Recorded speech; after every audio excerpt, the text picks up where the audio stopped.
Ancient Wonders, the Great Pyramid of Giza, the Gateway of Time. To look upon the Great Pyramid of Giza is to stare into the eyes of eternity.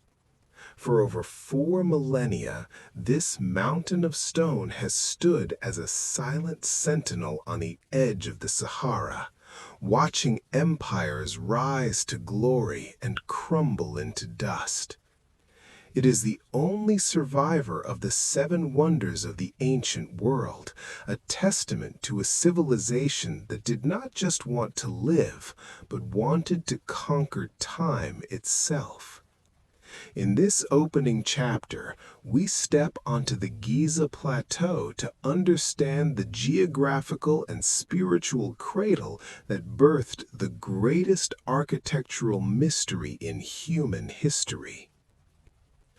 Take a deep breath and imagine the heat of the Egyptian sun on your skin. The air is dry, smelling of ancient dust and sun-baked limestone.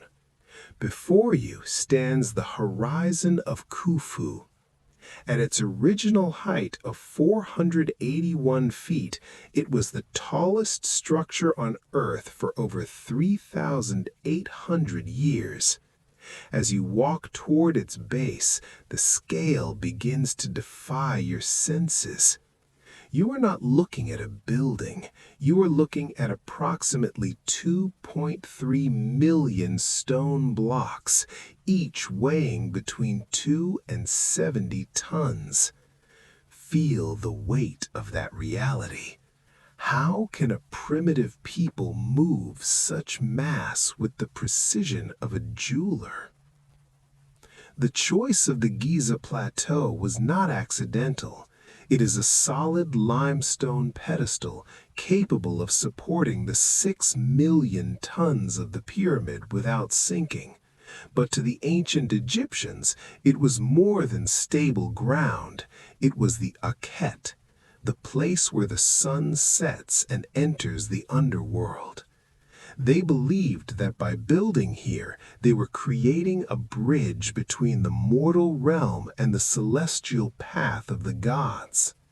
As you stand in the shadow of the pyramid, you realize that the structure isn't just sitting on the earth, it is aligned to it. Its 4 sides are oriented to true north within an accuracy of within 3/60ths of a degree. This isn't luck. This is a deliberate mathematical handshake with the universe. As you drift deeper into the story, visualize the casing stones. Today, we see a rugged, stepped monument, but in 2560 BC, the pyramid was covered in Tura limestone, polished white stones that fit together so tightly a razor blade couldn't pass between them.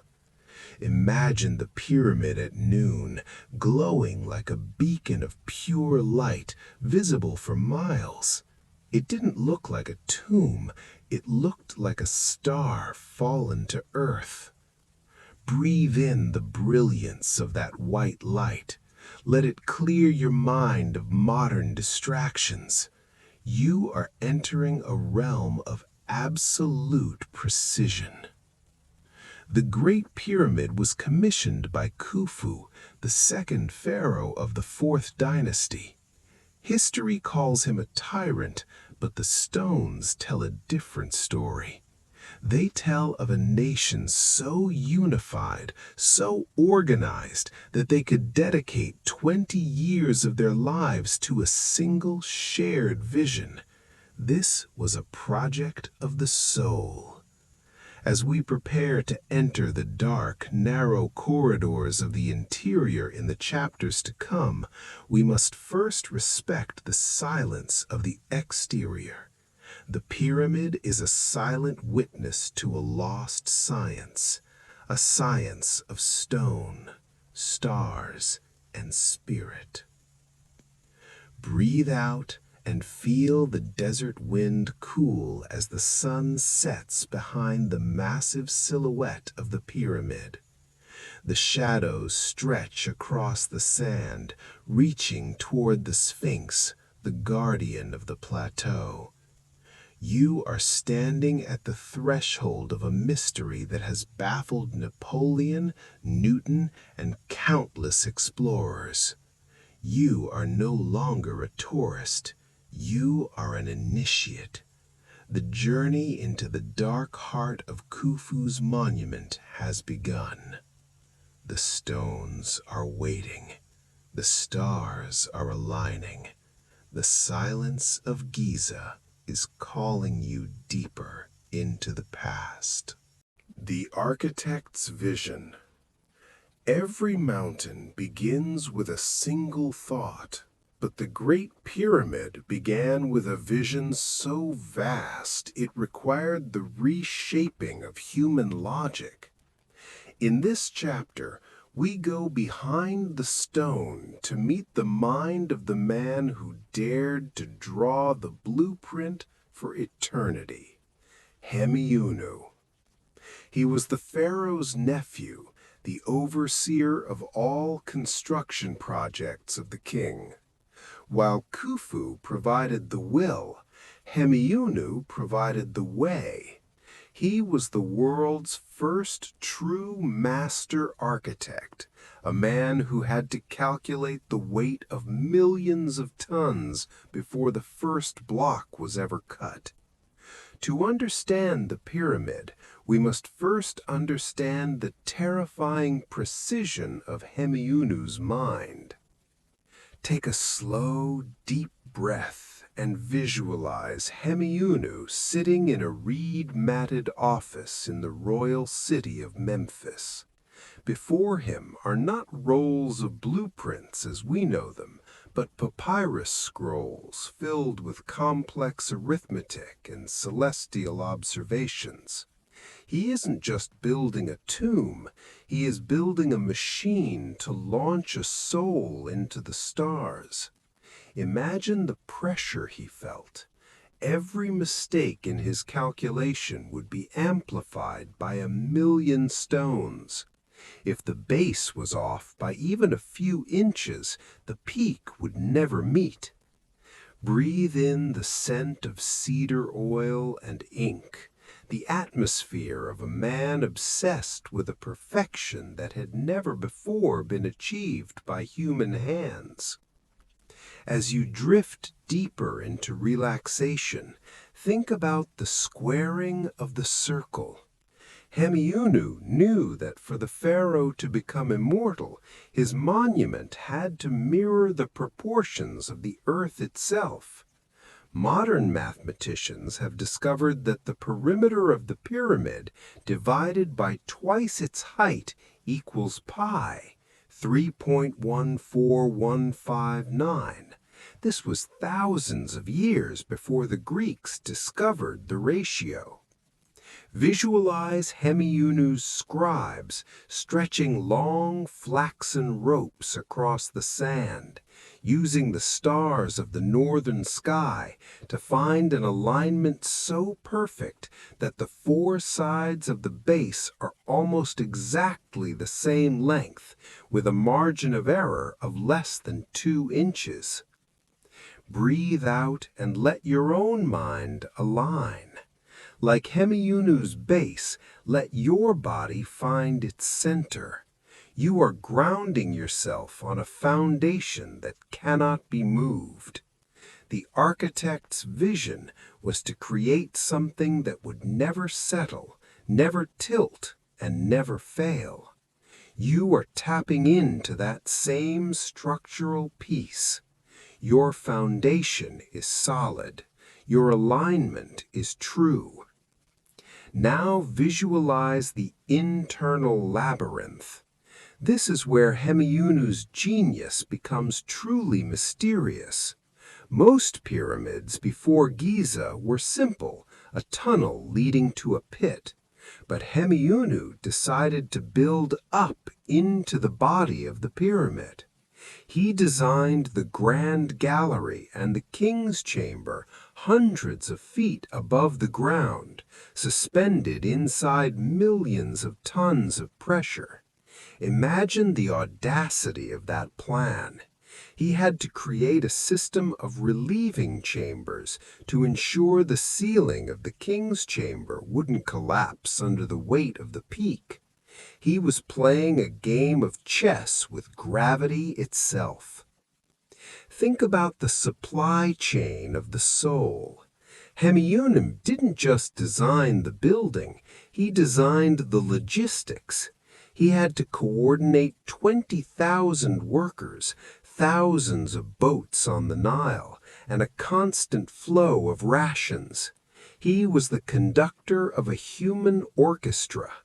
Imagine the sound of the plateau under his watch, the rhythmic clink-clink of copper chisels, the chanting of the stone haulers, and the deep, low thud of blocks being set into place. In the architect's vision, even the noise was a form of worship. It was the sound of a nation breathing as one. As you drift closer to sleep, consider the pharaonic standard. Hemiunu used the royal cubit as his unit of measure, a length based on the forearm of the pharaoh. But this wasn't just any ruler. It was a sacred bridge between the human body and the cosmos. Every block, every corridor, and every shaft was a multiple of this sacred number. As you relax, imagine your own breath as a sacred measure. In for a count of 4, out for a count of 4. You are building a pyramid of breath, each layer stacked perfectly on the last, rising toward the peak of your dreams. Breathe in the cool, intellectual clarity of the architect. Visualize Hemiunu looking out over the finished base of the pyramid for the first time. The site is clean, the leveling is perfect, and the first layer of Tura limestone is beginning to catch the morning light. He knows he will not live to see the very end, but he knows the vision is sound. He has conquered the chaos of the desert and replaced it with the order of the gods. The mountain of Khufu is not just stone, it is solidified thought. It is the vision of Hemiunu made manifest. You are resting within that vision now. You are part of the grand design. There are no errors in your architecture tonight. There are no cracks in your foundation. You are a masterpiece of balance and intent. Sleep now as the image of the papyrus scrolls and the stretching ropes fades into the deep, unchanging dark of the ancient plateau. In the next part, we will explore the mathematics of God, diving into the secret codes and universal constants hidden in the very dimensions of the stones. But for now, there is only the quiet. There is only the dark. There is only sleep. The mathematics of God. We have walked through the dust of the plateau and seen the blueprints of the architect. Now we must confront the most chilling aspect of the Great Pyramid. It is not just a building, it is a giant stone calculator.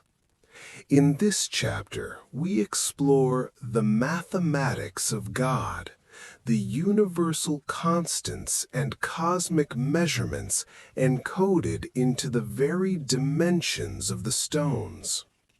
Long before the invention of the telescope or the computer, The builders of Giza seemed to possess a mathematical language that spoke directly to the proportions of the earth and the laws of the universe. To study these numbers is to realize that the pyramid is a standard of measure for the world itself. Take a slow, deep breath and visualize the Great Pyramid as a geometric ghost. If you were to look down from high above, you would see a perfect square base. But as you descend, you realize that the four sides are actually slightly concave, the only pyramid built this way. This creates an eight-sided figure that is only visible from the air at the equinoxes. This hidden geometry shows an understanding of the solar year that defies logic. Breathe in the precision of that thought. Every angle, every slope, and every centimeter was calculated to serve a higher mathematical purpose. As you drift deeper into relaxation, think about the cosmic proportions. For centuries, scholars have been stunned by the presence of pi and the golden ratio phi in the pyramid's design. If you take the perimeter of the base and divide it by twice the height, you get pi, the number that defines the circle. If you take the area of the faces and divide it by the area of the base, you find the golden ratio, the divine proportion found in seashells, galaxies, and human DNA. Visualize these numbers not as math, but as the music of the stone. The pyramid is a symphony of universal constants. Breathe out and let the harmony of these perfect ratios settle into your body. You are part of that same divine proportion. Now consider the scale model of the Earth.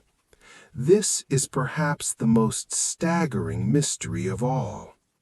If you multiply the height of the Great Pyramid by 43,200, you get the polar radius of the Earth. If you multiply the perimeter of the base by the same number, you get the equatorial circumference of our planet. The number 43,200 is not random. It is tied to the precession of the equinoxes, the slow wobble of the Earth's axis. It is as if the builders were saying, "We know the size of our world, and we have carved its dimensions into this mountain."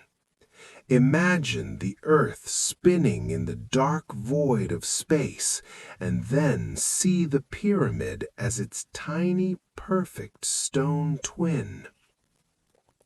Think about the speed of light coincidence.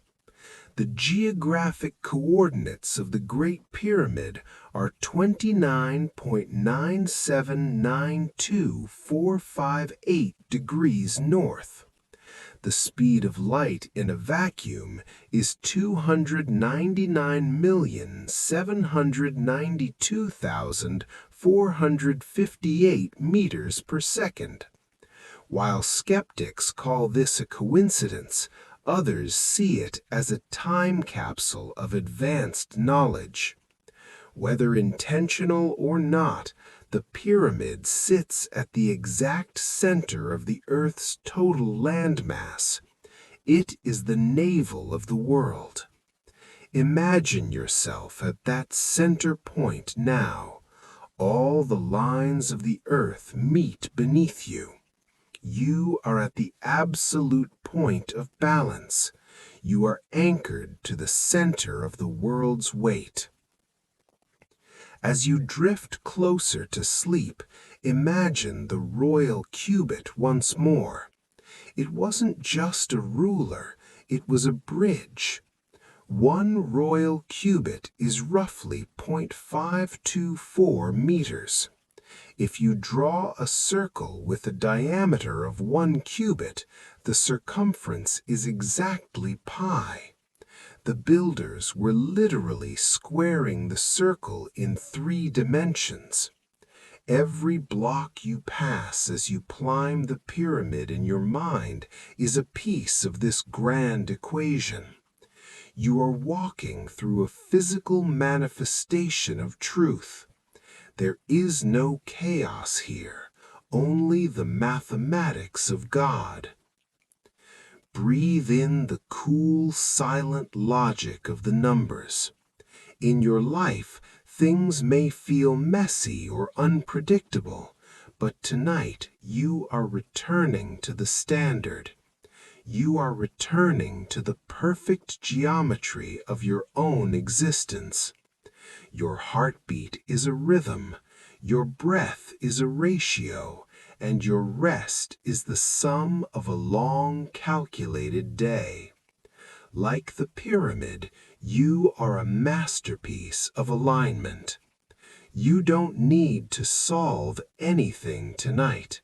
The math has already been done. The structure is sound. The desert wind carries the echoes of ancient scribes whispering their calculations. They speak in the language of the stars and the diameter of the sun. The numbers are holding the stones together, and the stones are holding your peace. You are safe in the equation. You are secure in the ratio. The mathematics of God is the floor upon which you sleep. Visualize the apex of the pyramid, the point where all 4 sides meet in a single silent tip. That point represents the number 1, the unity of all things. You are at that point now. All the complexity of your mind is narrowing down to a single quiet thought: sleep. The math is complete. The ratios are silent. The pyramid is steady. The quarry and the Nile. We have contemplated the abstract beauty of the architect's blueprint and the divine logic of the numbers. But now we must descend from the world of ideas into the world of sweat, grit, and gravity. In this chapter, we explore the quarry and the Nile, the monumental logistics of moving 2.3 million stone blocks from the heart of the earth to the heights of the plateau.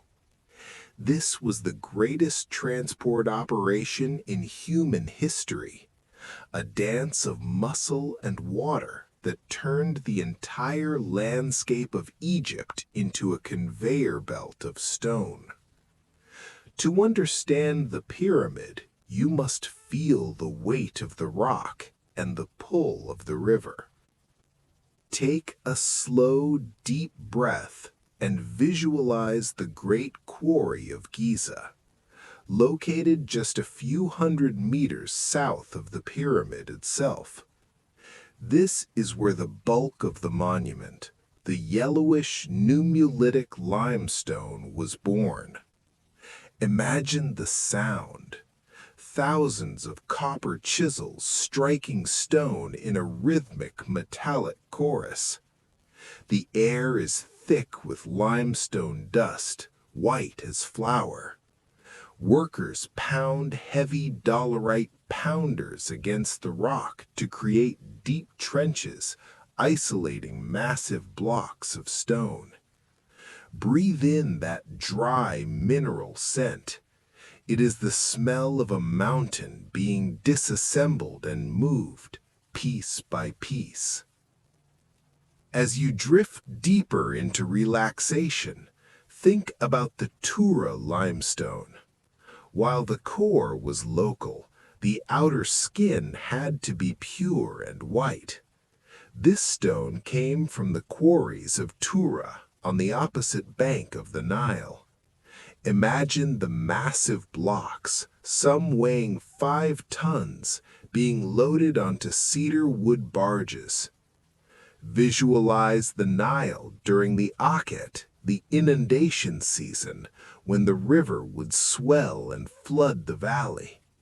The Egyptians used this flood to their advantage, building canals that brought the water right to the foot of the Giza plateau. The river was their highway. The flood was their engine. Breathe out and feel the flow of the water. Just as the Nile carried the weight of the stones, let your own breath carry the weight of your thoughts. You don't have to carry anything tonight. You can simply float. You are the barge, and the current of sleep is taking you exactly where you need to go. The effort is over. The river is doing the work. Now consider the Aswan granites. For the king's chamber, Hemiuni required red granite, some of the hardest stone on earth.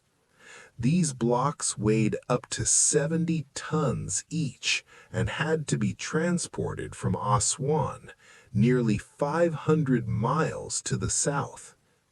Imagine a fleet of heavy ships, their sails white against the blue Egyptian sky, battling the current as they brought these stones of the gods down the Nile. When they arrived at Giza, they were dragged up specially constructed ramps, lubricated with wet silt and water. Think about the sledges and the silt. The Egyptians did not use the wheel for these heavy loads. The wheel would have sunk into the sand. Instead, they used massive wooden sledges.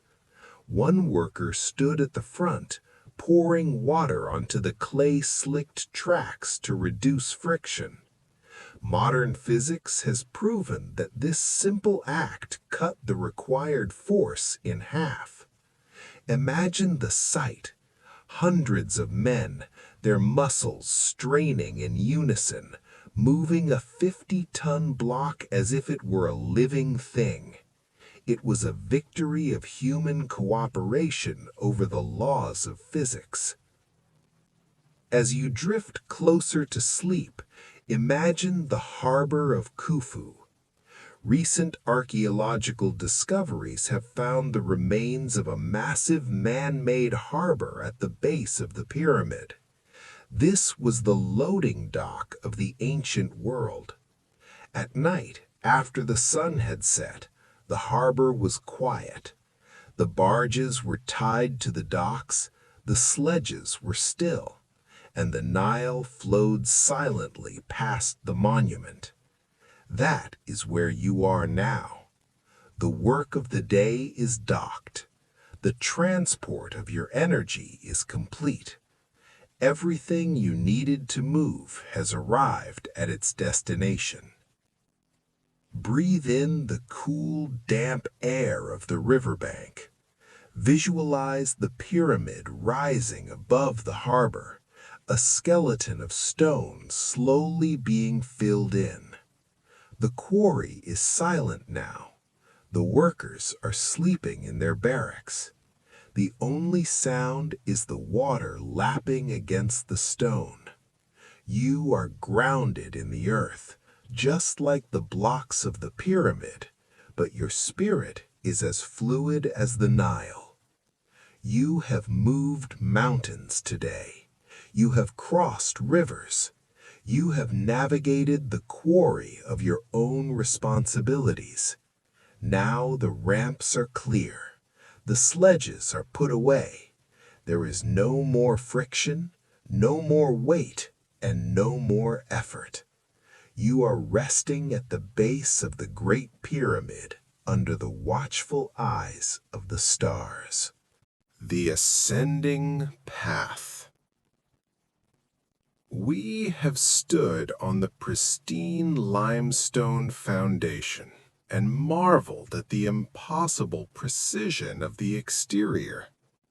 But the Great Pyramid is not a solid mountain. It is a stone vessel with a hollow, haunting heart. In this chapter, we begin the ascending path, stepping out of the blinding desert sun and into the cool, pressurized silence of the pyramid's interior. We will navigate the narrow, claustrophobic tunnels that lead upward, moving against the weight of millions of tons of stone. This is where the physical world begins to fade and the psychological journey toward the king's chamber begins. Take a slow, deep breath and visualize the robber's tunnel. This is the entrance used by tourists today, hacked into the stone by Caliph al-Mamun's men in the 9th century. As you step inside, the temperature drops instantly to a constant 68 degrees Fahrenheit. The transition is jarring. The roar of the desert wind is replaced by a silence so thick it feels like a physical weight. The air smells of dry minerals and ancient dust. Breathe in that cool, stagnant air. It is the breath of a mountain that hasn't changed in 4 millennia. As you drift closer to sleep, imagine the moment the tunnel finally opens up. After the long, cramped climb through the ascending passage, you suddenly emerge into the grand gallery. The ceiling disappears into the darkness, soaring 28 feet above you in a magnificent corbelled vault. The relief of the space is overwhelming. You can finally stand tall. You have passed the test of the narrow path. Your mind is doing the same, moving through the narrow tunnels of your daily worries and finally emerging into the vast, open space of deep sleep. Breathe in the sudden expansion of the air. Visualize the shadows dancing on the high, stepped walls of the gallery. There is no more stooping, no more climbing, no more effort. You are standing in the most beautiful hallway ever built by human hands, and it is leading you directly to the center of the world. The ascending path was designed to be difficult, to make the destination feel earned. You have earned your rest tonight. You have climbed the steep slopes of your responsibilities, and now you have reached the high gallery of your dreams. The stone is holding you. The mountain is protecting you. You are exactly where you are supposed to be. Visualize the long upward slope of the grand gallery, bathed in the soft light of an ancient torch. It is a path of shadow and light, leading toward the final chamber.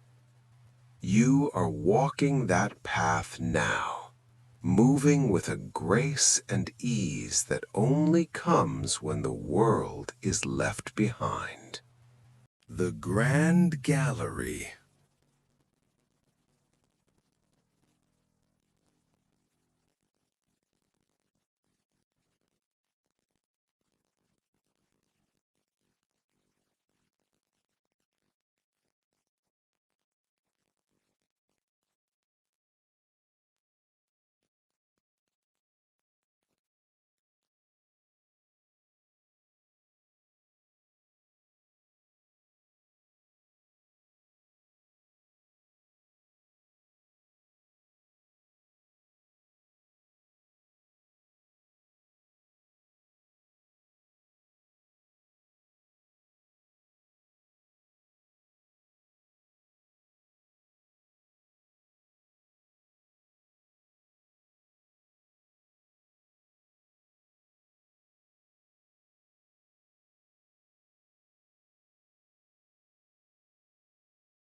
The King's Chamber. We have climbed the soaring heights of the Grand Gallery and crossed the Great Step. Now we pass through a low, narrow passage into the ultimate destination of the entire monument, the King's Chamber. Unlike the rest of the pyramid, which is built of local limestone, this room is made entirely of massive blocks of red granite brought from Aswan, 500 miles away. It is a room of perfect, stark geometry, a rectangular vault of dark stone that sits at the exact center of the pyramid's mass. There are no carvings, no hieroglyphs, and no gold. There is only the presence of the stone and a silence so profound it feels like the weight of the universe. Take a slow, deep breath and visualize the transition. You must stoop once more to pass through the antechamber, where 3 granite slabs once served as a sophisticated portcullis system to block the entrance forever. As you straighten up inside the King's Chamber, the air feels different, colder, heavier, and charged with a strange resonance. The walls are composed of 100-ton blocks of granite, fitted together with such precision that they look like a single solid mass. Breathe in the scent of iron and deep earth. This is the heart of the mountain. As you drift deeper into relaxation, look toward the western end of the room. There sits the only object in the chamber, the sarcophagus. It is a single block of dark chocolate-colored granite, hollowed out with incredible skill. It is lidless and empty. When researchers strike the side of the sarcophagus, it rings like a bell, a deep metallic note that echoes through the room. Visualize yourself lying in the stillness of this room, your own body echoing the resonance of the stone. You are not a creature of flesh and bone tonight. You are a creature of resonance and peace. Breathe out and let the granite of your own mind settle. The King's Chamber was designed to be a place of transformation, a sarcophagus for the ego, where the soul could shed its earthly weight. You are shedding that weight now. The worries of your life are like the limestone outside. Here, in the granite center, only the core remains. You are protected by 5 layers of relieving chambers above you, thousands of tons of stone designed to keep this room from ever being crushed. You are perfectly safe. Now, consider the air shafts. On the north and south walls, 2 small holes, only 8 inches wide, cut through the entire mass of the pyramid to the outside world. For centuries, they were called air shafts, but we now know they are pointed with astronomical precision. The northern shaft pointed to the circumpolar stars, the imperishables, and the southern shaft pointed to Orion's belt. Imagine these shafts as soul conduits, cosmic straws reaching out into the infinite black of space. Even in the darkness of the chamber, you are connected to the stars. Think about the resonance theory. Some believe the king's chamber was an acoustic chamber, tuned to the frequency of the earth. The dimensions of the room, a 1:2 ratio, are a physical manifestation of musical harmony. As you lie in the quiet, imagine a low humming frequency vibrating through the granite. It vibrates in your chest, in your hands, and in your mind. It is a frequency of rest. It smooths out the jagged edges of your thoughts until you are as flat and polished as the granite walls around you. As you drift closer to sleep, visualize the chamber in total, absolute darkness. In this room, there is no such thing as time. The granite has looked exactly like this for 4,500 years, and it will look like this for 4,500 more. You are entering pyramid time. The minutes and hours of your day are irrelevant here. There is only the now. There is only the still. You are a pharaoh of your own consciousness, resting in the most secure room ever built by man. Breathe in the cold red granite air. Visualize the sarcophagus sitting empty and silent. It is not a symbol of death, but a symbol of the void, the space where new dreams are born.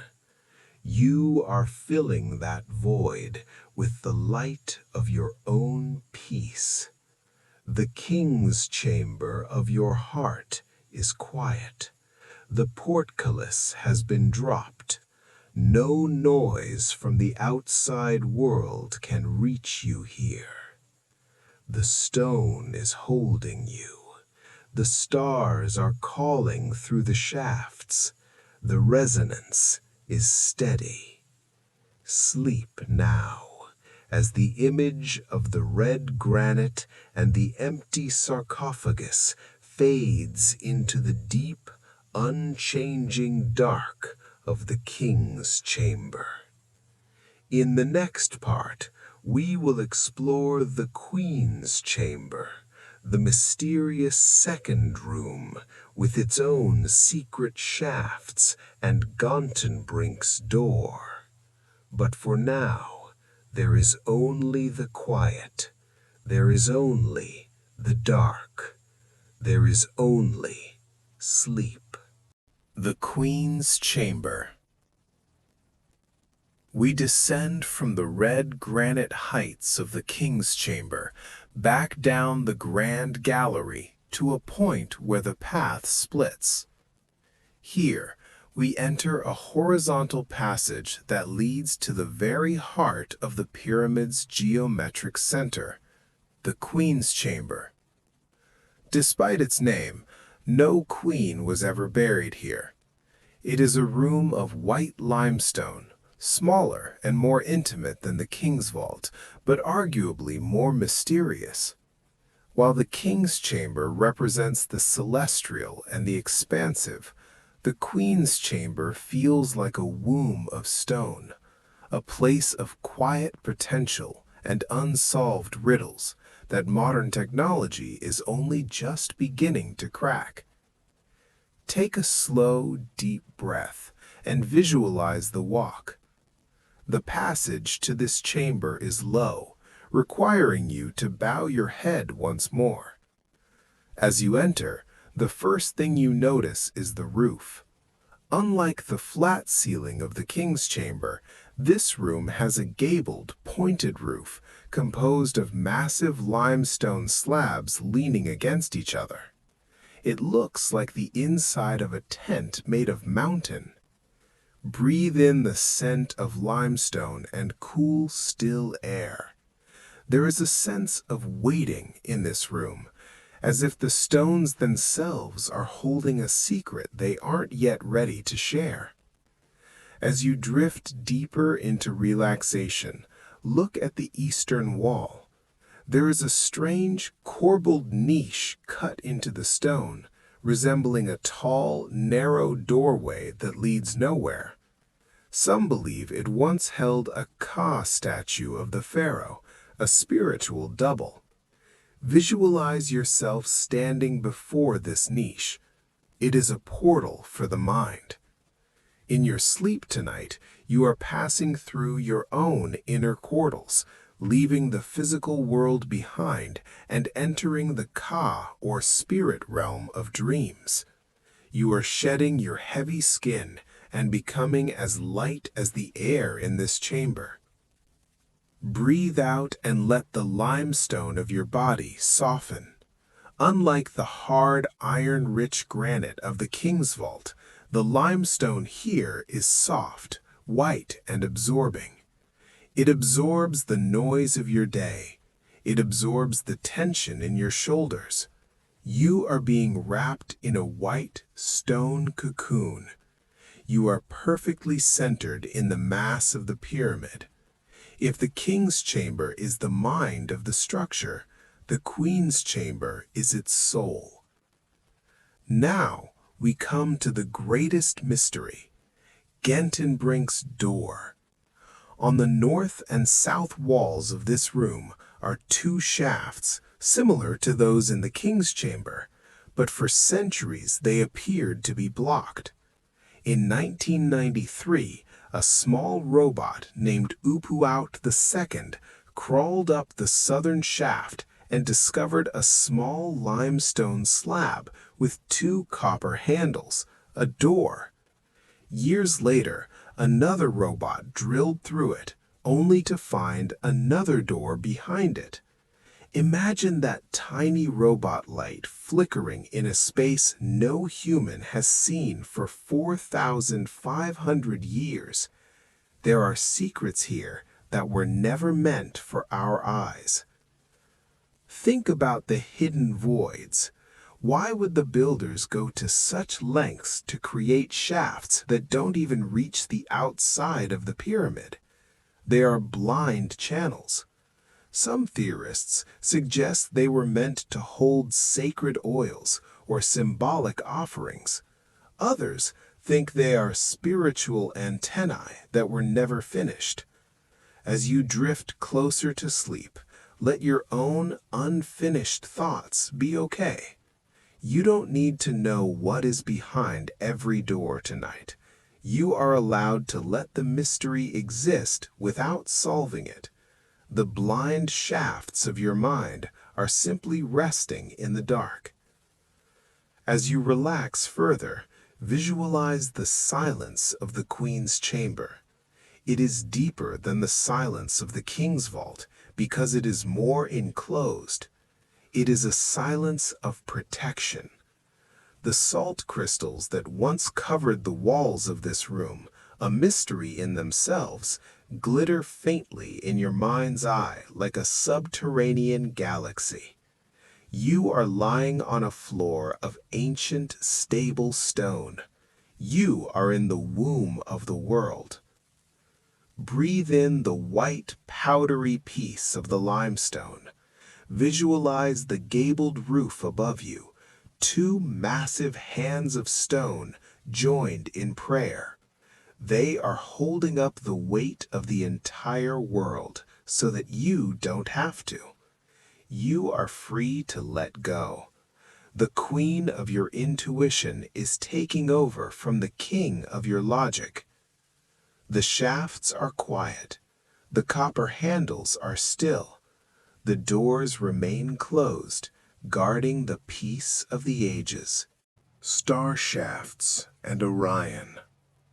We have stood in the red granite heart of the king and the white limestone womb of the queen. Now we must look at the invisible threads that connect these chambers to the infinite.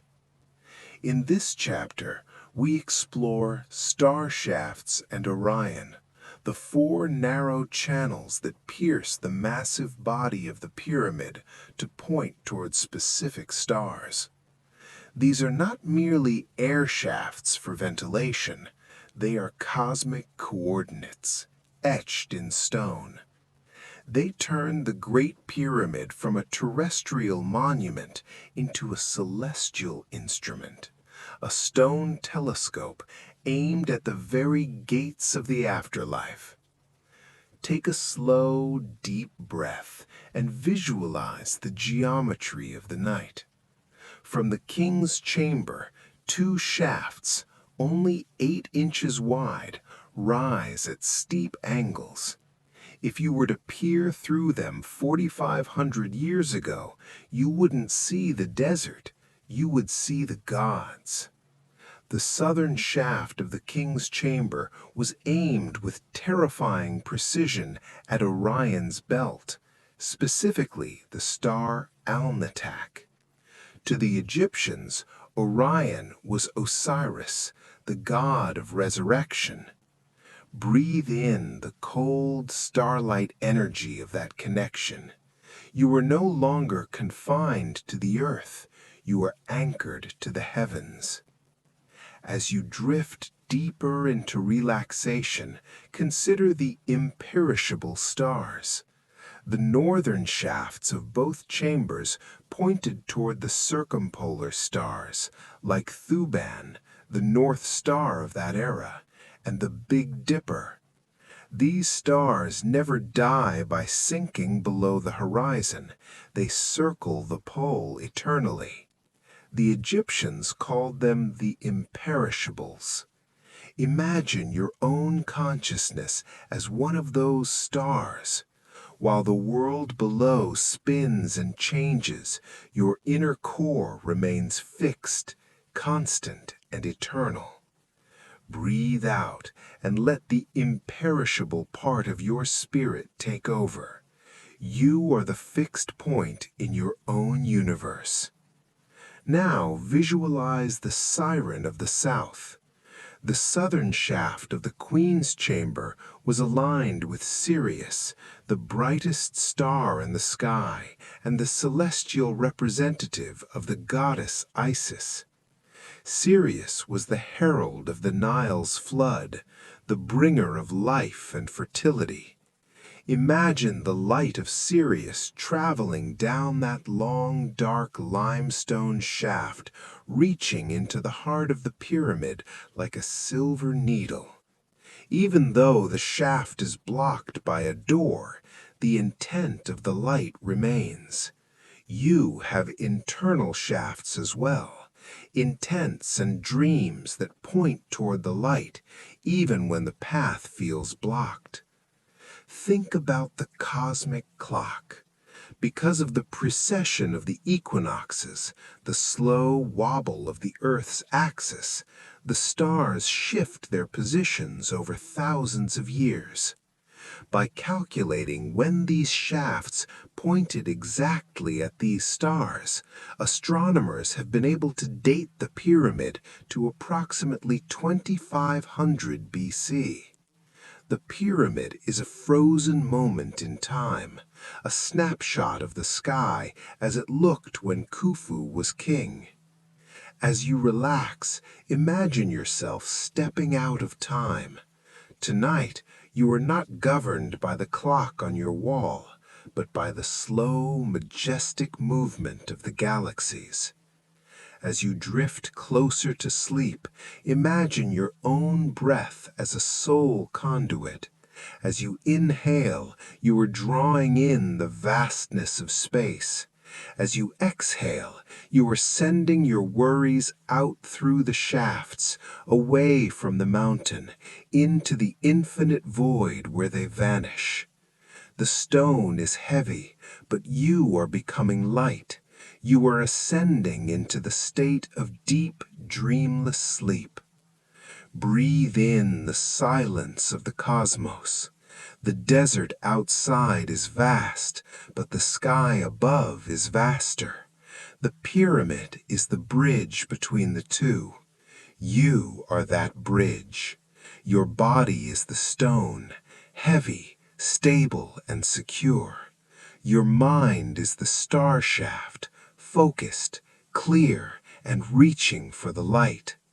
The stars of Orion are watching over the plateau. Sirius is shining its silver light upon the sand. The imperishables are circling the pole. You are synchronized with the movement of the universe. The Great Pyramid has done its work. It has aligned you with the heavens. The shafts are quiet. The stars are fixed. The mountain is at peace. Sleep now, as the image of the silver star paths and the constellations of the desert sky fades into the deep, unchanging dark of the stone. In the next part, we will explore the relieving chambers, the secret voids above the king's chamber that keep the mountain from collapsing upon itself. But for now, there is only the quiet. There is only the dark. There is only sleep. The relieving chambers. We have looked outward through the star shafts toward the infinite, but now we must look upward, directly into the terrifying weight of the mountain itself. In this chapter, we explore the relieving chambers, the hidden architectural lungs of the pyramid. Located directly above the ceiling of the king's chamber, these 5 low-roofed cavities are the only reason the red granite sanctum hasn't been crushed into dust by the 2 million tons of stone sitting above it. They represent the ultimate triumph of Hemiunu's engineering, a secret system of weight distribution that protects the heart of the pyramid from the gravity of the earth. Take a slow, deep breath and imagine the immense pressure. If you were standing in the king's chamber, you were supporting the weight of half a pyramid. To prevent the flat granite ceiling from snapping, the builders constructed 5 hidden rooms, stacked one on top of the other. These are not grand halls. They are rough, cramped voids, some less than 3 feet high. But their purpose is vital. They were designed to relieve the stress. Breathe in the scent of dry, ancient dust and heavy mineral silence. You are looking at the skeleton that holds up the mountain. As you drift deeper into relaxation, visualize the gabled roof. Above the 5th and final relieving chamber, the builders didn't use flat beams. Instead, they installed a massive, pointed roof made of limestone blocks leaning against each other in an A shape. This gable diverts the weight of the apex away from the chambers and pushes it outward into the solid body of the pyramid. Imagine the weight flowing around the room like water around a stone in a stream. Breathe out and let the weight of your own day flow away from you. Just as the relieving chambers protect the king's room, your mind is now diverting the weight of your worries, pushing them out and away until your inner sanctum is perfectly clear and light. Now consider the graffiti of the gods. These chambers were never meant to be seen by human eyes. They were sealed as soon as they were built. When Colonel Howard Vyse blasted his way into them in 1837, he found something extraordinary: red ochre markings left by the original work crews. He saw the names of the gangs, the Friends of Khufu and the drill gangs. Most importantly, he found the name of Khufu himself, written in a cartouche. These are the birth certificates of the pyramid. Imagine the sweaty hands of the workers 4,500 years ago, marking the stones in the dark with red paint. Think about the architecture of protection. The beams of the king's chamber ceiling are made of solid red granite, some weighing 70 tons. Over thousands of years, the settling of the pyramid has caused some of these beams to crack, but because of the relieving chambers, the structure remains stable. The cracks are old wounds that have long since healed into a state of permanent balance. As you relax, think of your own cracks, the stresses and strains you've endured. Like the granite beams, you are still standing. You are supported by layers of internal strength you don't even see. You are engineered to survive. As you drift closer to sleep, imagine the silence within these 5 secret voids. There is no air circulation here, no light, and no sound. It is the most protected space on the planet. You are entering that space now. You are moving above the king's chamber of your thoughts and into the relieving chambers of deep, dreamless sleep.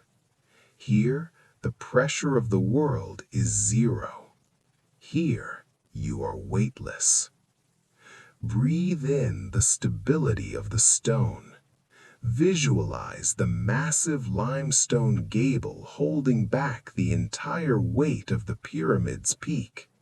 It is a shield of stone. You are tucked safely beneath that shield. Every layer of your consciousness, from the physical to the spiritual, is being supported by the engineering of peace.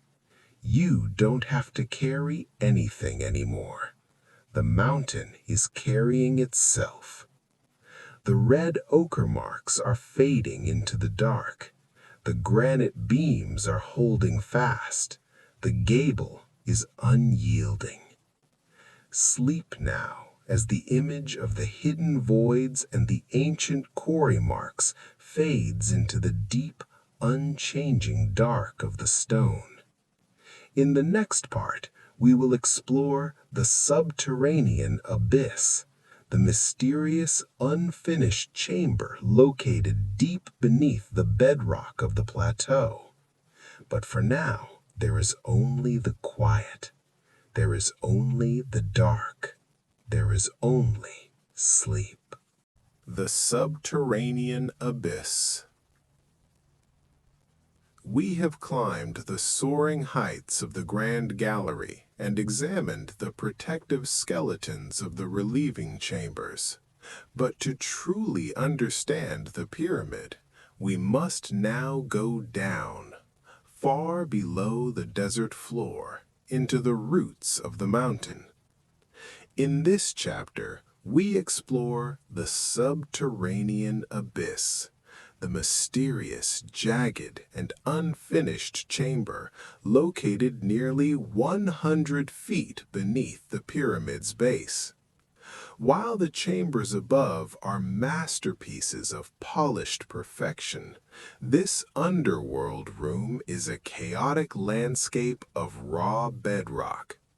It is the pyramid's shadow self, a place where the order of the pharaoh meets the wild, unyielding heart of the earth. Take a slow, deep breath and visualize the descending passage. To get here, You must travel down a narrow 300-foot-long tunnel that slants at a perfect 26-degree angle. As you descend, the air grows heavy and damp. The sound of the wind vanishes, replaced by a silence so absolute it feels like it is pressing against your eardrums. You are leaving the world of light and air, moving into the Amenti, the Egyptian underworld. Breathe in the cool metallic scent of the limestone bedrock. You are entering the foundation of existence. As you drift deeper into relaxation, imagine emerging into the subterranean chamber. Your torchlight flickers across a room that looks like a construction site frozen in time. The floor is not flat. It is a series of jagged fins of rock, and on the eastern side there is a deep, square pit known as the bottomless well. This room feels primal. Some archaeologists believe it was the original tomb of Khufu, abandoned when the architect decided to build upward. Others see it as a symbolic abyss, representing the chaos of the primeval waters. Visualize your own worries as these jagged, unfinished rocks. Tonight, you are descending below them. You are going deeper than the unfinished parts of your life. Breathe out and let your body sink into the bed, just as the pyramid sinks its roots into the Giza plateau. You are not the polished version of yourself right now. You are the raw, fundamental bedrock. In this subterranean quiet, there is no need for perfection. The jagged edges of your day don't matter here. You are grounded. You are anchored. You are held by the weight of the entire planet. Now consider the dead end. Beyond the chamber lies a tiny horizontal tunnel that runs for 50 feet and then simply stops. It leads nowhere. It is a blind alley in the stone. Think about the dead ends of your own mind, the loops of thought that go nowhere, the questions that have no answers. In the subterranean abyss, these dead ends are accepted. They are part of the architecture. As you relax, let those nowhere thoughts simply stop. You don't need to reach the end of the tunnel tonight. You can just stop where you are.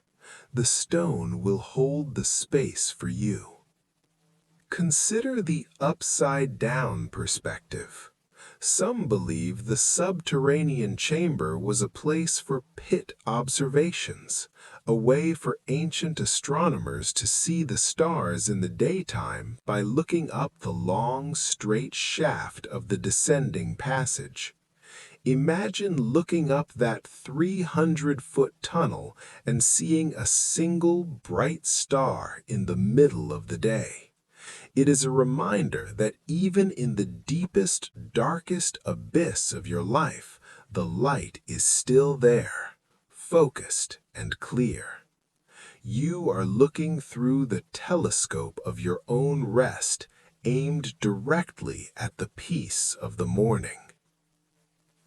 As you drift closer to sleep, visualize the stillness of the abyss. There are no star shafts here to the outside world. There is only the rock. You are safe in the womb of the earth. The air is still. The temperature is a constant cool 68 degrees, and the millions of tons of the pyramid above you are not a burden, but a shield. You are in the foundation of dreams. Breathe in the ancient mineral strength of the bedrock. Visualize the bottomless well in the corner of the room.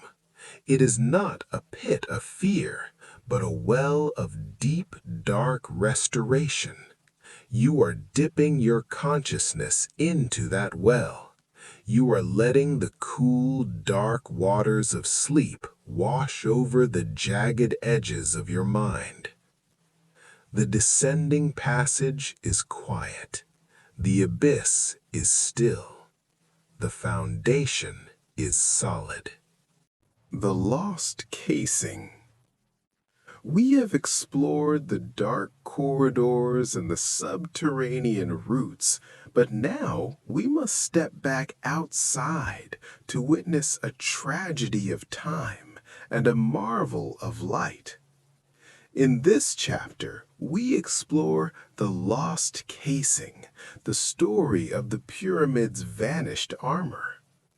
Today, we see a rugged, brown-stepped monument, but for most of its life, the Great Pyramid was a smooth, sloping mountain of blinding white light. It was covered in 115,000 highly polished Tura limestone blocks that fit together with such precision they appeared as a single, seamless crystal. To see the pyramid, then, was to see a star on earth. Take a slow, deep breath and visualize the pyramid in the year 2500 BC. The sun is at its zenith, and the structure is so bright it is painful to look at directly.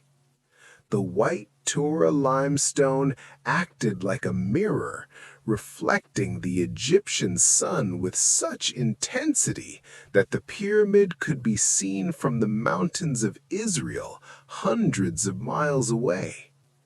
It didn't just sit on the desert, it seemed to radiate its own internal light. Breathe in that brilliant white energy. It is a light of purity, of completion, and of absolute protection. As you drift deeper into relaxation, imagine the precision of the mirror.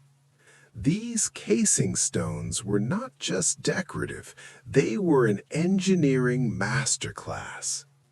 Each block weighed about 15 tons, and they were carved at a perfect angle of 51.8 degrees. The joints between them were so tight that even today, in the few surviving blocks at the base, you cannot slide a credit card between them. They were sealed with a mortar that has outlasted the stone itself. Visualize your own boundaries tonight like these casing stones, smooth, impenetrable, and perfectly aligned. Nothing can get through. You are sealed in your own white limestone sanctuary of sleep. Breathe out and let the rugged parts of your day be smoothed over. Just as the casing stones hid the rough core blocks of the pyramid, your rest tonight is smoothing over the stresses and jagged memories of the afternoon. You are becoming a smooth, polished surface. The world reflects off you, but it does not enter you. You are contained. You are complete. You are brilliant in your stillness. Now, consider the great stripping. For thousands of years, the casing remained intact, but in the 14th century, a massive earthquake loosened the stones. The Bahri Sultan of Cairo, seeing a quarry already cut and polished, began stripping the pyramid to build mosques and palaces. If you visit Cairo today, you are walking among the ghosts of the pyramid. The Sultan Hassan Mosque was built from the very stones that once touched the sky. Imagine the sound of the chisels at night, the white armor falling away block by block.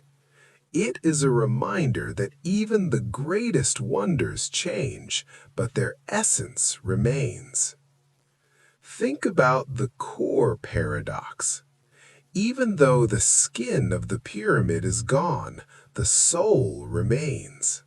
The steps we see today are the inner skeleton, the rough-hewn truth that was always there. As you relax, think about your own core. When the casing of your job, your titles, and your social roles is stripped away at night, what remains? The core of you is strong, ancient, and unshakable. You don't need the polished exterior to be a wonder. You are a wonder in your raw, honest state of rest. As you drift closer to sleep, visualize the very last light of day hitting the pyramid. Even without its casing, it catches the golden hour with a majestic weight. But in your mind, restore the white stone. See the pyramid as a perfect, glowing triangle against a purple twilight sky. It is the Benben stone, the primordial mound that rose from the waters of chaos. You are rising from the chaos of your day, returning to that primordial state of peace. Breathe in the scent of sun-warmed limestone and evening desert air. You are the lost casing, precious, perfectly fitted, and glowing with an inner light. You are protecting the king and queen of your subconscious. The world outside is dark, but you are a monument of light. The chisels are silent, the mosques are built, the mountain remains. The solar boat. We have stood upon the mountain and explored its internal vaults, but the Great Pyramid was never meant to be a static object. It was a vehicle. In this chapter, we discover the solar boat, one of the most remarkable archaeological finds in history. Buried in a sealed pit at the foot of the pyramid, this 143-foot-long cedar vessel was found perfectly preserved after 4,500 years of silence. It was not built for the waters of the Nile, but for the celestial Nile of the stars. It is the pharaoh's chariot for the afterlife, a masterpiece of ancient shipbuilding designed to carry a king through the currents of eternity. Take a slow, deep breath and visualize the moment of discovery in 1954. Archaeologist Kamal El-Malak removed a series of massive limestone slabs from a pit on the south side of the pyramid. As the first ray of light entered the darkness, the scent of Lebanese cedar, still fragrant after 4 millennia, wafted into the air. Inside lay 1,224 pieces of wood, disassembled like a giant puzzle waiting to be reborn. Imagine that ancient scent, spicy, resinous, and timeless. Breathe it in.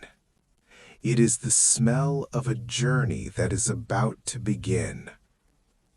As you drift deeper into relaxation, imagine the boat fully assembled. It is a sleek, elegant vessel with a high curving bow and stern that mimic the shape of a papyrus reed. There is no metal here. The entire ship was held together by thousands of yards of handmade linen rope, which expanded when wet to create a watertight seal. This is the soul ship. Visualize yourself stepping onto the deck of the cedar vessel. The wood is smooth under your feet. You are leaving the solid ground of the Giza Plateau. You are preparing to float into the realm of dreams. Breathe out and feel the buoyancy of your bed. Just as the solar boat was designed to float on the ether of the night sky, you are floating on the current of sleep. You don't need to row or struggle. The boat is balanced. The ropes are secure. You are being carried by a design that was perfected thousands of years before you were born. You are safe on the water. Now, consider the celestial journey.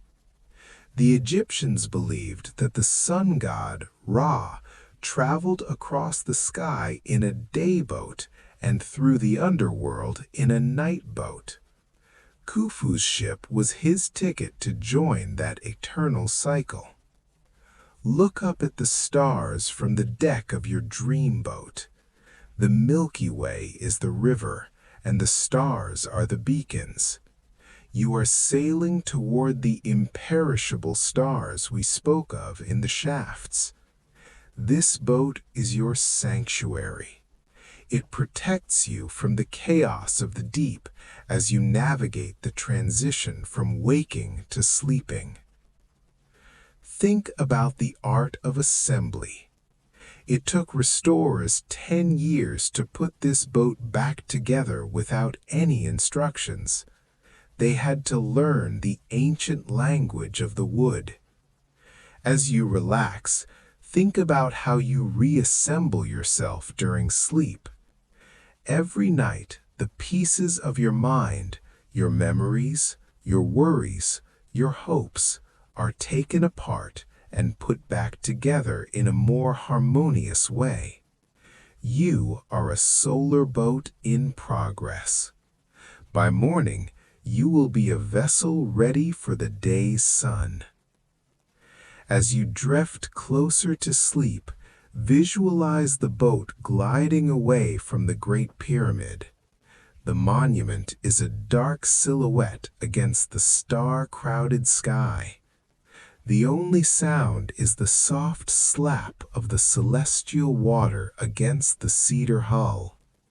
There is no wind, only a steady rhythmic pull toward the horizon. You are the captain of this silence. You are the passenger of this peace. Breathe in the cool, starry air of the upper atmosphere. Visualize the cabin of the boat, a small reed-matted room where you can finally lie down and close your eyes. The boat knows the way. It has the coordinates of the stars etched into its grain. You can let go of the oars. You can let go of the rudder. The boat is moving. The river is calm. The pharaoh is at rest. The Pyramidion. We have traveled from the subterranean routes to the celestial boat at the base. But now our journey takes us to the highest point ever reached by the ancient world. In this chapter, we explore the Pyramidion, the mysterious, missing capstone that once sat at the very summit of the Great Pyramid. Known to the Egyptians as the Ben stone, this final piece was more than just a lid. It was the point where the earth touched the sun. It was the most sacred part of the structure, and yet it is the only part that has vanished without a trace. To search for the Pyramidion is to search for the golden key that once unlocked the light of Giza. Take a slow, deep breath and visualize the climb. You are rising above the 203 layers of stone, reaching the small, flat platform at the very top, a space about 30 feet square. Now, in your mind, restore what is missing. Imagine a single solid block of diorite or black granite covered in a thick layer of electrum, a natural alloy of gold and silver. As the sun rises over the Red Sea, the first beam of light hits this golden peak, turning the pyramid into a lightning bolt of solar energy. Breathe in that golden brilliance. It is the light of pure intention. It is the summit of your own being. As you drift deeper into relaxation, think about the seed of creation. The pyramidion represents the Ben, the first mound of earth that emerged from the dark, chaotic waters of the Nun at the beginning of time. In your life, the pyramidion is the big idea, the core truth that sits at the top of everything you do. Visualize that golden point now. It is small, but it governs the entire mass beneath it. Breathe out and let the weight of the pyramid's 6 million tons support your golden point. You are not heavy. You are supported. You are the apex of your own life. Now consider the mystery of the disappearance. Why is it gone? Some say it was stolen for its gold. Others believe it was never placed there at all, leaving the pyramid incomplete by design. There are legends that the capstone was made of a crystal that hummed with energy, or a stone from the stars. Think about the missing pieces in your own day, the tasks left undone, the questions left unanswered. In the architecture of sleep, the missing capstone doesn't matter. The pyramid is still a wonder without it. You are still a wonder, even with your missing pieces. You are allowed to be incomplete tonight. Think about the angle of reflection. The pyramidion was a miniature version of the pyramid itself, a fractal of the whole. It was carved at the exact same angle, 51.8 degrees. If you hold the small capstone, you hold the secret of the entire mountain. As you relax, imagine holding a small, warm, golden pyramid in your hands. It is the distilled essence of your day. All your experiences are being compressed into this one small, perfect shape. It is light, it is warm, and it is glowing. As you drift closer to sleep, visualize the pyramid at night under a full moon.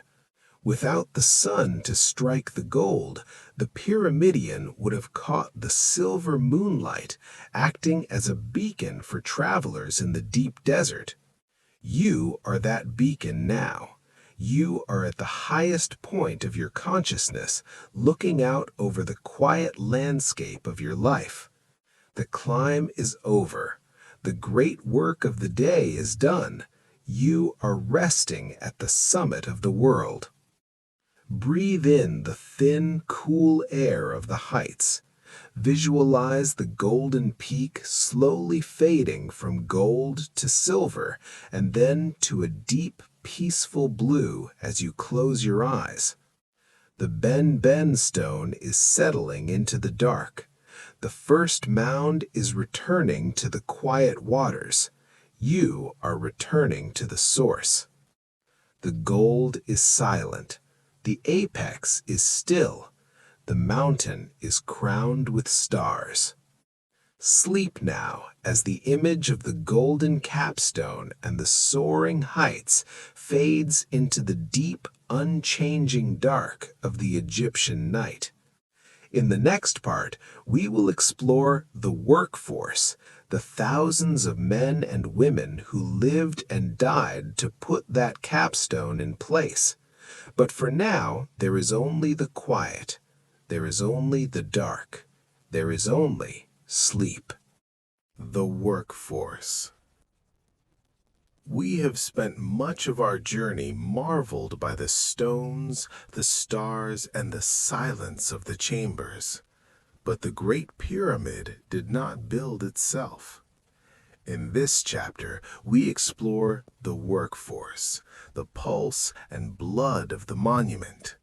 For centuries, Hollywood and popular myth painted a picture of thousands of miserable slaves being whipped under the desert sun. Archaeology has finally shattered that myth. The builders of Giza were not slaves. They were a highly organized, well-fed, and respected army of skilled artisans and temporary laborers. They were the backbone of a nation, and their story is one of human dignity and collective will. Take a slow, deep breath and visualize the workers' village, discovered south of the Sphinx. This wasn't a camp of mud huts. It was a functioning city with bakeries, breweries, and medical facilities. Imagine the smell of freshly baked emmer wheat bread and the yeasty scent of ancient beer. Thousands of cattle, sheep, and goats were slaughtered daily to provide the high-protein diet required for such immense physical labor. Breathe in that earthy communal vitality. You are surrounded by the energy of 20,000 people working in perfect synchronization. As you drift deeper into relaxation, think about the gangs of Khufu. The workers were divided into groups with names like the Friends of Khufu and the Drunkards of Menkaure. These weren't just labels, they were sources of pride. They engaged in friendly competition to see who could haul the most stone or carve the most precise joints. Imagine the sound of their chanting, a rhythmic, deep-voiced heave, heave, that echoed across the plateau, turning back-breaking work into a shared song. Breathe out and let the rhythm of your own life settle. You are not a slave to your schedule. You are the artisan of your own existence. Now, consider the medical miracle. Skeletal remains found in the workers' cemetery show that these laborers received advanced medical care. Surgeons performed successful brain surgeries and set broken bones so perfectly they healed without deformity. These people were too valuable to be discarded. They were treated with the respect due to the makers of a god's house. Visualize yourself being cared for in this same way. Your body is a temple being maintained. Tonight, your inner physicians are at work, repairing your muscles, soothing your mind, and setting your spirit right. Think about the seasonal flow. Many of these workers were farmers who came to Giza during the 3 months of the Akhet, or the flood season, when their fields were underwater. Building the pyramid was their way of paying their labor tax while participating in a cosmic project that guaranteed the stability of the universe. It was a spiritual duty. As you relax, see your own daily work as part of a larger, meaningful inundation.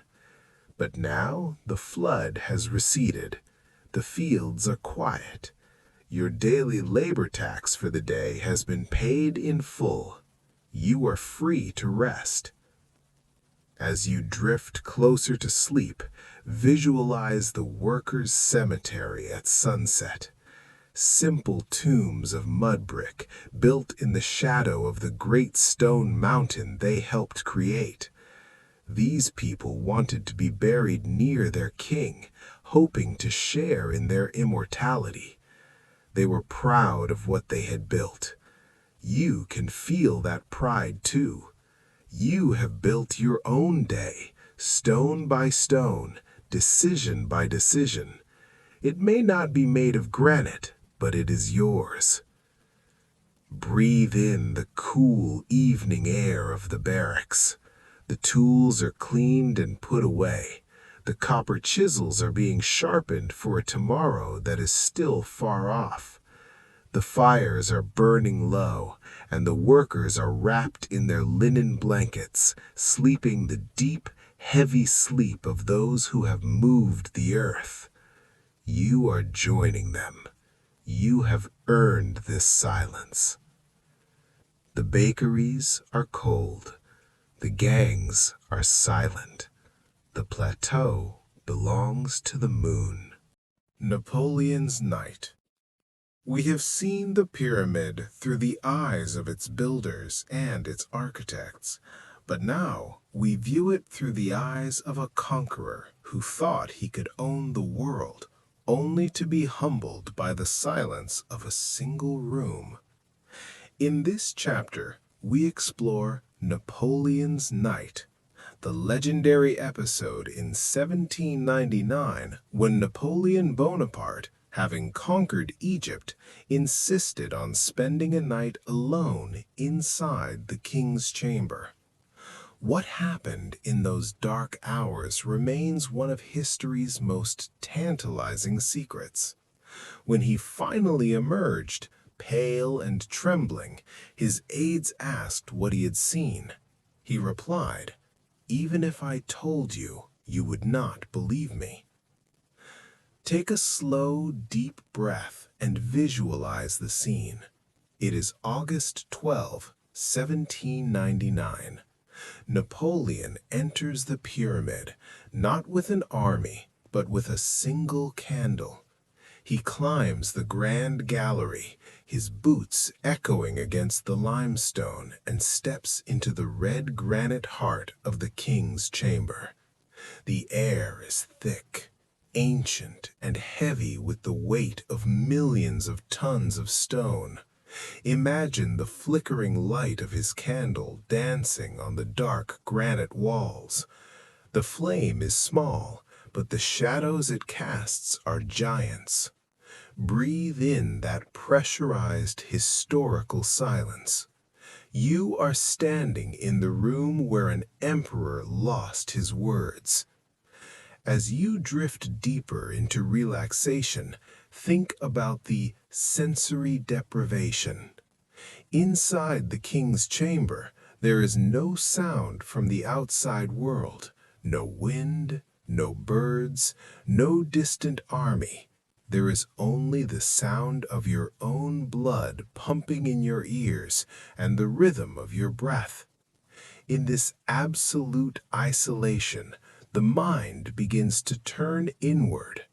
Napoleon, a man of action and ego, was forced to confront the only thing he couldn't conquer, himself. Visualize your own chamber tonight. You are turning off the noise of the world. You are stepping into a space where you don't have to be a conqueror. You can just be. Breathe out and let the emperor in you rest. You don't need to strategize for tomorrow. You don't need to command anyone. In the darkness of the pyramid, titles and crowns mean nothing. There is only the stone and the soul. You are shedding your uniform of daily responsibilities. You are as naked and fundamental as the empty sarcophagus. You are safe in the dark. Now consider the vision of time. Legend says Napoleon had a vision of his own future, his rise to power and his eventual fall at Waterloo. Whether true or not, the pyramid has a way of distorting time. Some believe the granite's quartz content creates a piezoelectric effect, affecting the human brain's perception of reality. As you relax, let your own sense of time dissolve. You are not in the future of your worries or the past of your regrets. You are in pyramid time, a single eternal moment of peace. Think about the power of the void. Napoleon emerged from the chamber changed. He never spoke of that night again. He had looked into the void and realized that even his vast empire was a grain of sand compared to the scale of the ages. As you drift closer to sleep, embrace that void. It isn't a place of fear, it is a place of absolute rest. In the void, there is no stress, no pressure, and no noise. It is the great silence that Napoleon encountered, and it is the same silence that is calling you to sleep now. As you drift closer to sleep, visualize the pyramid as Napoleon saw it when he walked back out into the morning air. The sun was rising, turning the Giza plateau into a sea of gold. He felt the heat of the sun on his face, a stark contrast to the cold granite inside. You are doing the same. You are moving through the dark night of your thoughts, knowing that a new, bright morning is guaranteed. But for now, the darkness is your friend. It is your teacher. Breathe in the cool, still air of the chamber. Visualize the candle flame being blown out. You don't need the light anymore. Your inner eyes are open, and they see only the soft, dark velvet of sleep. The conqueror has surrendered. The emperor is at peace. The granite is silent. The candle is out. The secret remains. Modern secrets. We have traveled through history, from the ancient artisans to the Napoleonic legends. But the Great Pyramid is not a relic of the past. It is a frontier of the future. In this chapter, we explore modern secrets, the groundbreaking discoveries made in the 21st century that have proven the pyramid still has chambers we have never stepped in. In 2017, an international team of scientists under the Scan Pyramids project used cosmic rays to look through the stone, revealing a massive, hidden big void that had remained secret for 4,500 years. Even now, in the age of satellites and AI, the mountain of Khufu refuses to give up all its ghosts. Take a slow, deep breath and visualize the technology of the invisible. Imagine scientists placing sensitive detectors around the base of the pyramid to catch muons, tiny subatomic particles that rain down from space. These particles can pass through hundreds of meters of solid stone, but they slow down when they hit something dense.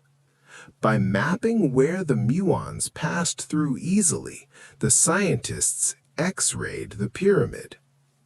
What they found was a ghost, a giant empty space directly above the Grand Gallery, at least 100 feet long. Breathe in the mystery of that empty space. It is a room with no door, no air, and no footprints. It is a pocket of pure, ancient silence. As you drift deeper into relaxation, think about the North Face corridor.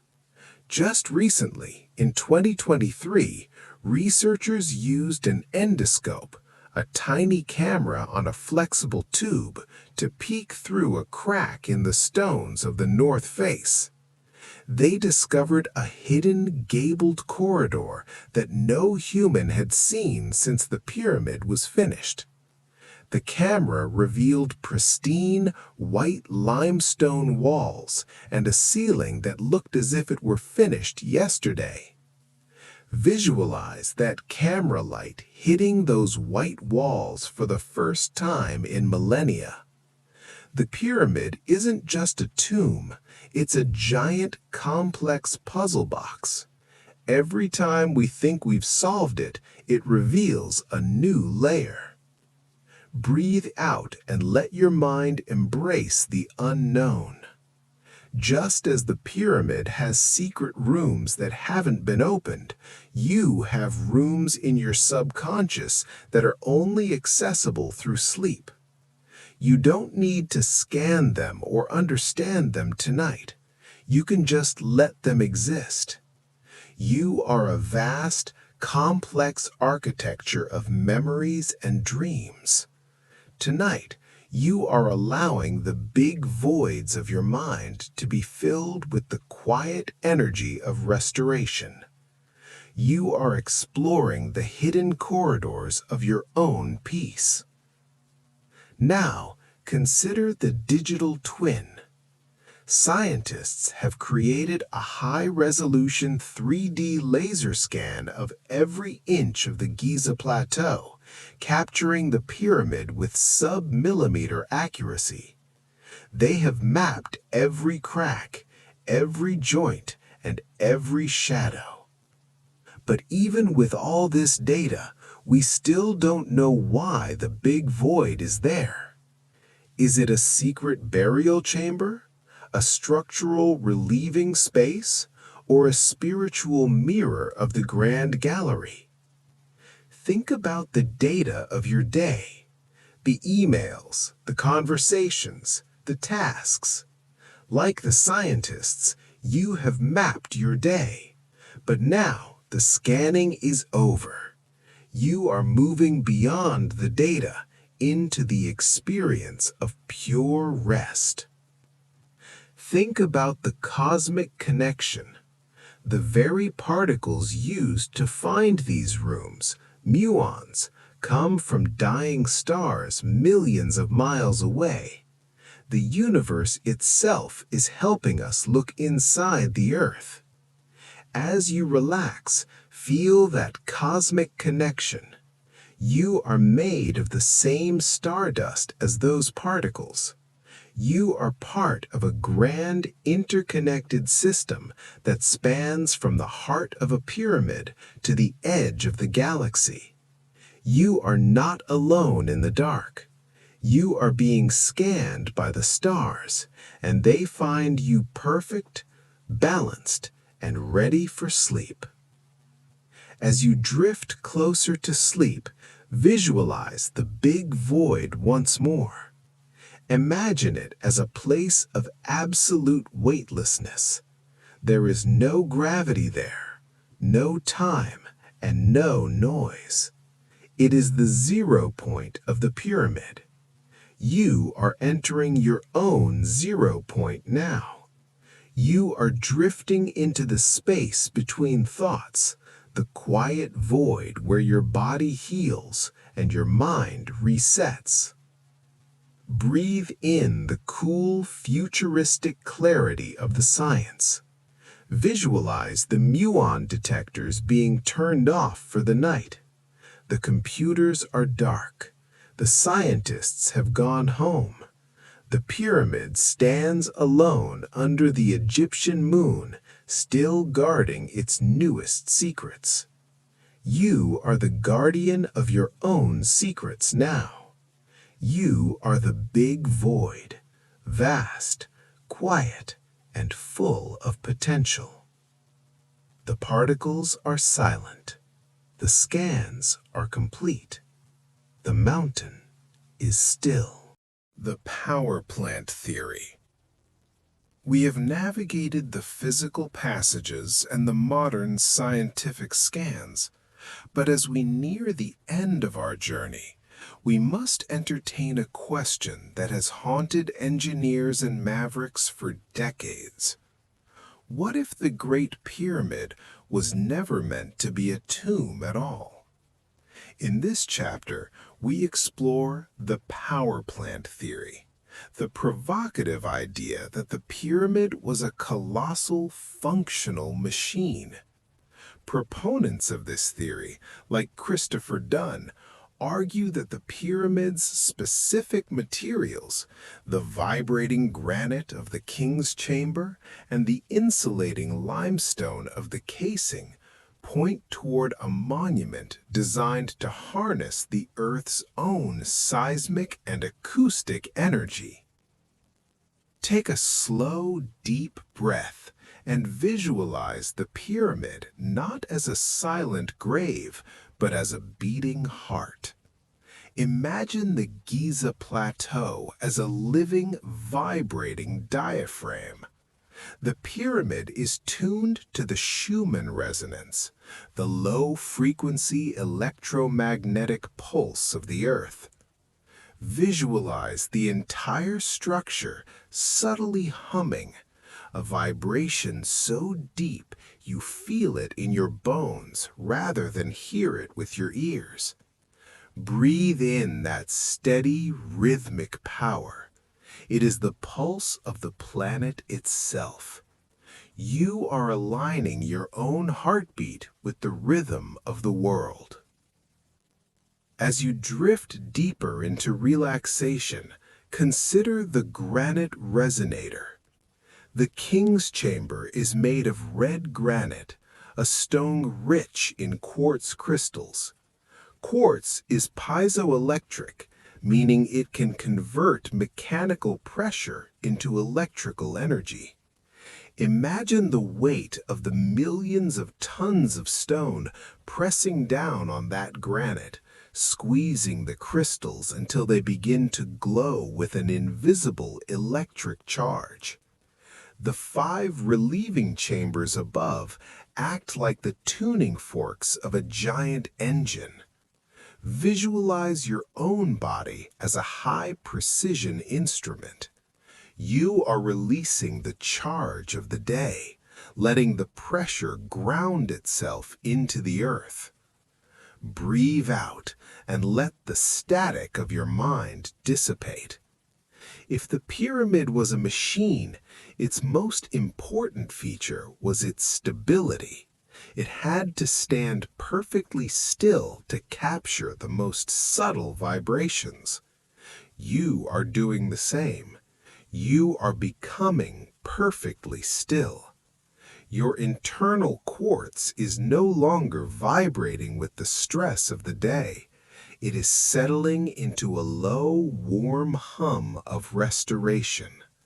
You are the engine at rest, cooling down, turning your energy inward to heal and rebuild. Now contemplate the chemical battery. In the Queen's chamber, researchers found strange staining and salt incrustations that some argue are the remains of a chemical reaction. The theory suggests that dilute hydrochloric acid and hydrated zinc were pumped into the shafts, creating a hydrogen gas that fueled the pyramid's engine. Imagine the chambers filled not with golden treasures, but with the clean, sharp scent of an ancient laboratory. It is a place of transformation, where raw elements become power. Tonight, your sleep is that chemical process. You are transforming the raw materials of your experiences into the power of a new day. Think about the acoustic cathedral. The grand gallery, with its corbelled walls, is perfectly shaped to amplify sound. Imagine the sound of the Earth's core being funneled up through the subterranean chamber, through the gallery, and into the king's chamber, where it is concentrated into a beam of pure resonance. As you relax, imagine that beam of sound smoothing out your thoughts. It is a frequency of pure peace. It is the sound of the universe saying, everything is in its place. You don't need to understand the mechanics. You just need to feel the vibration. As you drift closer to sleep, visualize the power plant shutting down. The vibrations are slowing. The glowing quartz is fading to a soft, dim ember. The chemicals have been drained, and the chambers are returning to their natural, cool state of stone. The machine has finished its work. The energy has been sent out into the world, and now the generator needs to rest. You are that generator. You have powered your world all day. Now the gears are coming to a halt. Breathe in the deep, silent weight of the machine. Visualize the Giza Plateau under a blanket of stars. The pyramid is silent, but it is charged. It is a battery of history, waiting for the sun to rise again. You are that battery. You are charging your spirit in the dark. You are storing up the peace you will need for tomorrow. The resonance is fading. The quartz is still. The engine is silent. The eternal silence. We have reached the end of our long climb. We have walked the white limestone casing of the past, touched the red granite heart of the present, and scanned the hidden voids of the future. We have seen the pyramid as a tomb, a temple, a telescope, and a machine.